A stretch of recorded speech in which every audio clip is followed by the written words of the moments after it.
ओम शांति। आज बाबा की 12 नवंबर 2024 की मुरली के महावाक्य हैं। बाबा ने सार में बताया, मीठे बच्चे, बाप आए हैं तुम बच्चों का श्रृंगार करने। सबसे अच्छा श्रृंगार है पवित्रता का। प्रश्न है, पूरे 84 जन्म लेने वालों की मुख्य निशानी क्या होगी? उत्तर है, वह बाप के साथ साथ टीचर और सद्गुरु तीनों को याद करेंगे। ऐसे नहीं बाप याद आए तो टीचर भूल जाए। जब तीनों को याद करें तब ही कृष्णपुरी में जा सके, अर्थात आदि से पाठ बजा सके। उन्हें कभी भी माया के तूफान हरा नहीं सकते। ओम शांति। बाप पहले बच्चों को कहते हैं, यह भूल तो नहीं जाते, हम बाप के आगे, टीचर के आगे और सद्गुरु के आगे बैठे हैं। बाबा नहीं समझते कि सब कोई इस याद में बैठे हैं। फिर भी बाप का फ़र्ज है समझाना। यह है अर्थ सहित याद करना।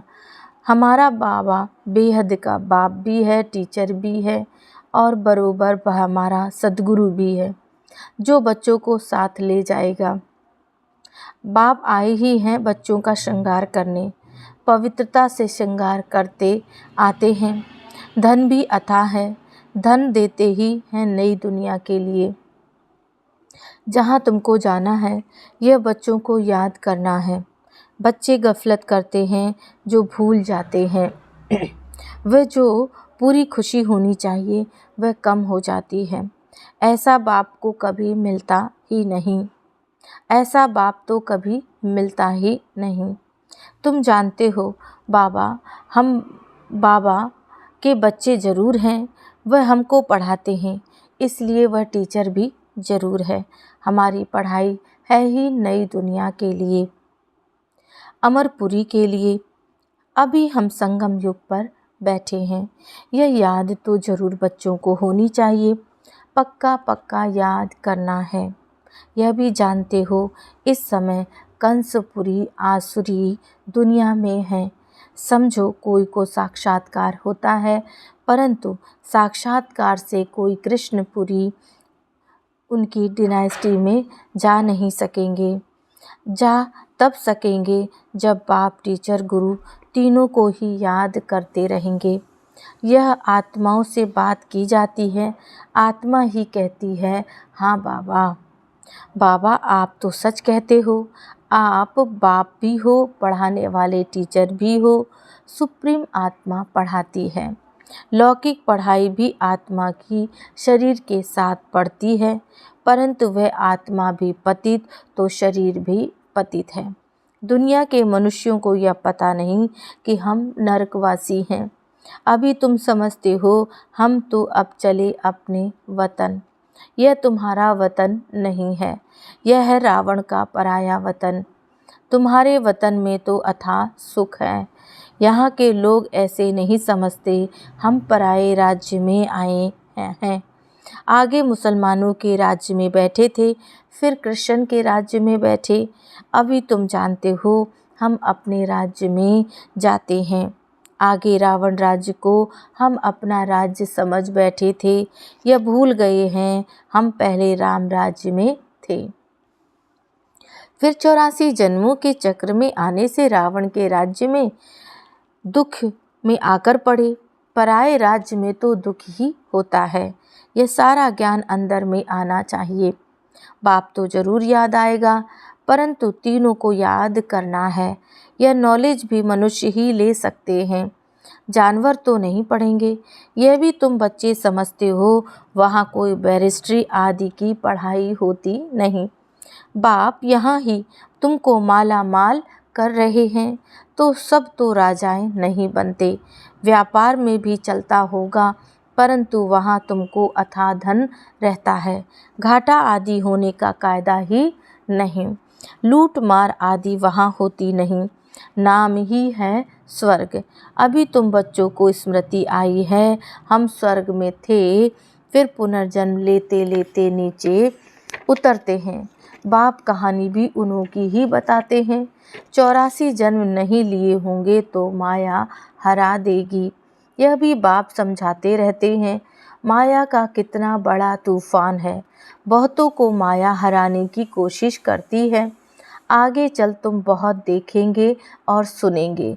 बाप के पास सबके चित्र होते तो तुमको वंडर दिखाते। यह फलाना इतना दिन आया, बाप का बना, फिर उसको माया खा गई, मर गया, माया के साथ जा मिला। यहाँ इस समय कोई शरीर छोड़ते हैं तो इसी दुनिया में आकर जन्म लेते हैं। तुम शरीर छोड़ेंगे तो बाबा के साथ बेहद घर में जाएंगे। वहाँ मम्मा बाबा बच्चे सब हैं। परिवार ऐसा ही होता है।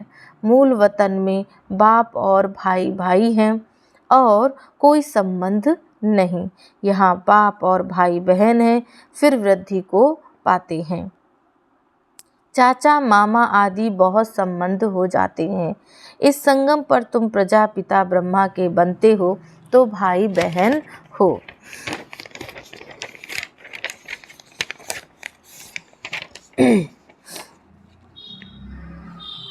शिव बाबा को याद करते हो तो भाई भाई हो। यह सब बातें अच्छी रीति याद करनी है। बहुत बच्चे भूल जाते हैं।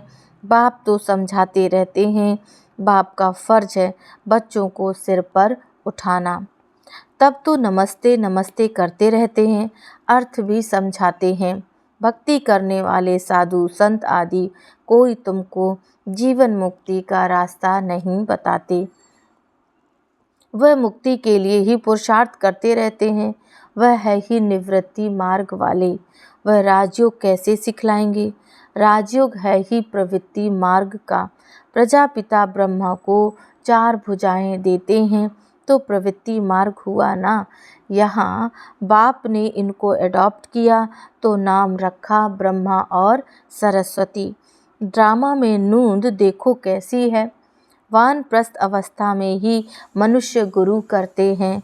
अभी 60 वर्ष के बाद, इसमें भी 60 वर्ष के बाद बाप ने प्रवेश किया तो बाप टीचर गुरु बन गए। अभी तो कायदे भी बिगड़ गए हैं। छोटे बच्चों को गुरु करा देते हैं। यह तो है ही निराकार। तुम्हारी आत्मा का यह बाप भी बनते, टीचर सद्गुरु भी बनते। निराकारी दुनिया को कहा जाता है आत्माओं की दुनिया। ऐसे तो नहीं कहेंगे, दुनिया ही नहीं है। शांति धाम कहा जाता है, वहाँ आत्माएं रहती हैं। अगर कहें परमात्मा का नाम, रूप, देश, काल नहीं तो बच्चे फिर कहाँ से आएंगे? तुम बच्चे अब समझते हो यह वर्ल्ड की हिस्ट्री ज्योग्राफी कैसे रिपीट होती है। हिस्ट्री चैतन्य की होती है, ज्योग्राफी तो जड़ वस्तु की है। तुम्हारी आत्मा जानती है हम कहाँ तक राज्य करते हैं। हिस्ट्री गाई जाती है जिसको कहानी कहा जाता है। ज्योग्राफी देश की होती है। चैतन्य ने राज्य किया, जड़ तो राज्य नहीं करेंगे। कितने समय से फलाने का राज्य था। कृष्ण ने भारत का कब से कब तक राज्य किया। तो इस वर्ल्ड की हिस्ट्री ज्योग्राफी को कोई जानते नहीं। कहते हैं सतयुग तो लाखों वर्ष होता है। मनुष्य जीवन उत्तम गाया जाता है, इसको हिस्ट्री कहा जाता है। आत्मा चैतन्य, शरीर जड़ है। सारा खेल ही जड़ और चैतन्य का है। आदमशुमारी भी मनुष्यों की गिनी जाती है। जानवरों की तो कोई गिनती भी कर ना सके। सारा खेल तुम्हारे ऊपर है। हिस्ट्री ज्योग्राफी भी तुम सुनते हो। बाप इसमें आकर तुमको सब बातें समझाते हैं। इसको कहा जाता है बेहद की हिस्ट्री और ज्योग्राफी।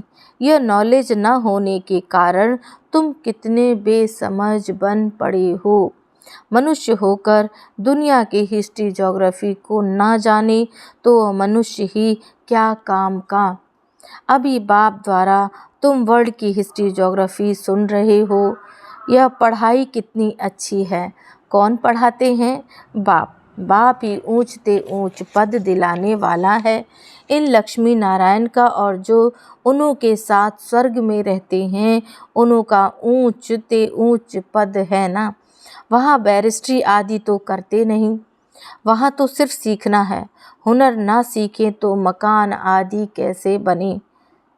एक दो को हुनर सिखलाते हैं, नहीं तो इतने मकान आदि कौन बनाएंगे, आप ही तो नहीं बन जाएंगे। यह सब राज अभी तुम बच्चों की बुद्धि में नंबरवार पुरुषार्थ अनुसार रहते हैं। तुम जानते हो यह चक्र फिरता रहता है। इतना समय हम राज्य करते थे, फिर रावण के राज्य में आते हैं। दुनिया को इन बातों का पता ही नहीं कि हम रावण राज्य में हैं। कहते हैं हमको बाबा रावण के राज्य से लिबरेट करो। भारतवासियों ने क्रिश्चियन राज्य से अपने को लिबरेट किया। अब बाप कहते गॉडफादर, अब फिर कहते हैं गॉडफादर हमको लिबरेट करो। स्मृति आती है ना, कोई भी ये नहीं जानते ऐसे क्यों कहते हैं। अभी तुमने समझा, सारी सृष्टि पर ही रावण का राज्य है। सब कहते हैं राम राज्य चाहिए, तो लिबरेट कौन करेगा। समझते हैं गॉडफादर लिबरेट कर गाइड बन ले जाएंगे। भारतवासियों को इतना अक्ल नहीं, यह तो बिल्कुल तमो प्रधान है। वह ना इतना दुख उठाते और ना ही वह इतना सुख पाते। भारतवासी सबसे सुखी बनते हैं तो दुखी भी बने हैं। हिसाब है ना, अभी कितना दुख है। जो रिलीजियस माइंडेड हैं वह याद करते हैं, ओ गॉड फादर लिबरेटर, तुम्हारी भी दिल में है बाबा, आकर हमारे दुख हरो, सुख धाम ले चलो। वह कहते हैं शांति धाम ले चलो, तुम कहेंगे शांति धाम और सुख धाम ले चलो। अब बाप आया हुआ है तो बहुत खुशी होनी चाहिए। तुम कहेंगे शांति धाम और सुख धाम ले चलो। भक्ति मार्ग में बहुत कनरस है, उनमें रियल बात कुछ भी नहीं, एकदम आटे में नमक है। चंडिका देवी का भी मेला लगता है। अब चंडियों का फिर मेला क्यों लगता है? चंडी किसको कहा जाता है? बाबा ने बताया चंडाल का जन्म भी यहाँ के ही लेते हैं। यहाँ रहकर खा पी कर कुछ देकर फिर कहते हैं हमने जो दिया वह हमको दो। हम नहीं मानते, संशय पड़ जाता है, तो फिर वह जाकर क्या बनेंगे। ऐसी चंडिकाओं का भी मेला लगता है। फिर भी सतयुगी तो बनते हैं ना, कुछ समय भी मददगार तो बने तो स्वर्ग में आ जाएंगे। वे भक्त लोग तो जानते नहीं, ज्ञान तो कोई के पास है नहीं। वे चित्रों वाली गीता है, कितना पैसा कमाते हैं। आजकल चित्रों पर तो सब आशिक होते हैं, उसको आर्ट समझते हैं। मनुष्यों को क्या पता देवताओं के चित्र कैसे होते हैं। तुम असल में कितने फर्स्ट क्लास थे, फिर क्या से क्या बन गए। वहाँ कोई अंधा काना आदि होता नहीं। देवताओं की नेचुरल शोभा होती है, वहाँ नेचुरल ब्यूटी होती है। तो बाप भी सब समझा कर फिर कहते बच्चे बाप को याद करो। बाप बाप भी है, टीचर भी है, तो सतगुरु भी है। तीनों रूप में बाप को याद करो तो तीनों से वर्षा मिलेंगे। पिछाड़ी वाले तीनों रूप में याद नहीं कर सकेंगे, फिर मुक्ति में चले जाएंगे। बाबा ने समझाया है सूक्ष्म वतन में जो कुछ देखते हो यह तो सब साक्षात्कार की बातें हैं। बाकी हिस्ट्री ज्योग्राफी सारी यहाँ की है, इनकी आयु का किसको पता नहीं। अभी तुम बच्चों को बाप ने समझाया है, फिर तुम कोई को भी समझा सकते हो। पहले पहले तो बाप का परिचय देना है। वह बेहद का बाप सुप्रीम है। लौकिक बाप को परमात्मा व सुप्रीम आत्मा कभी नहीं कहा जाता। सुप्रीम तो एक ही है जिसको भगवान कहा जाता। वह नॉलेजफुल है तो तुमको नॉलेज सिखलाते हैं। यह ईश्वरीय कॉलेज है, सोर्स ऑफ इनकम। नॉलेज भी उत्तम मध्यम कनिष्ठ होती है। बाप है ऊंच ते ऊंच, तो पढ़ाई भी है ऊंच ते ऊंच, मर्तबा भी ऊंच है। हिस्ट्री ज्योग्राफी तो झट जान जाते हैं, बाकी याद की यात्रा में युद्ध चलती है। इसमें तुम हारते हो तो नॉलेज में भी तुम हारते हो। हार कर भागंती हो जाते हो तो नॉलेज में भी भागंती हो जाते हैं। फिर जैसे थे वैसे बन जाते हैं और उससे ही बदतर। बाप के आगे चलन से दे अभिमान झट प्रसिद्ध हो जाता है। ब्राह्मणों की माला भी है, परंतु कईयों को पता नहीं है कि हम कैसे नंबरवार यहाँ बैठे हैं। दे अभिमान है ना, निश्चय वाले को जरूर अपार खुशी होगी। जिसको निश्चय है हम यह शरीर छोड़कर पिंस बनूंगा, सबने हाथ उठाया। बच्चों को इतनी खुशी रहती है, तुम सब में तो पूरे दैवी गुण होने चाहिए। जबकि निश्चय है, निश्चय बुद्धि माना विजयी माला में पिरोवंती माना शहजादा बनंती। एक दिन जरूर आएगा जो फॉरेनर्स सबसे जास्ती आबू में आएंगे और सब तीर्थ यात्रा आदि छोड़ देंगे। वे चाहते हैं भारत का राजयोग सीखें।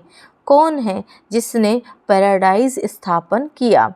पुरुषार्थ किया जाता है, कल पहले ये हुआ होगा तो जरूर म्यूजियम बन जाएगा। समझाना है प्रदर्शनी हमेशा के लिए लगाने चाहते हैं। 4-5 वर्ष के लिए लीज पर भी मकान लेकर लगा सकते हैं। हम भारत की ही सेवा करते हैं, सुखधाम बनाने के लिए। इसमें बहुतों का कल्याण होगा। अच्छा, मीठे मीठे सिकिलधे बच्चों प्रति माता पिता बाप दादा का याद प्यार और गुड मॉर्निंग। रूहानी बाप की रूहानी बच्चों को नमस्ते। हम रूहानी बच्चों की रूहानी बाप को याद प्यार, गुड मॉर्निंग, नमस्ते, ओम शांति। धारणा के लिए मुख्य सार है।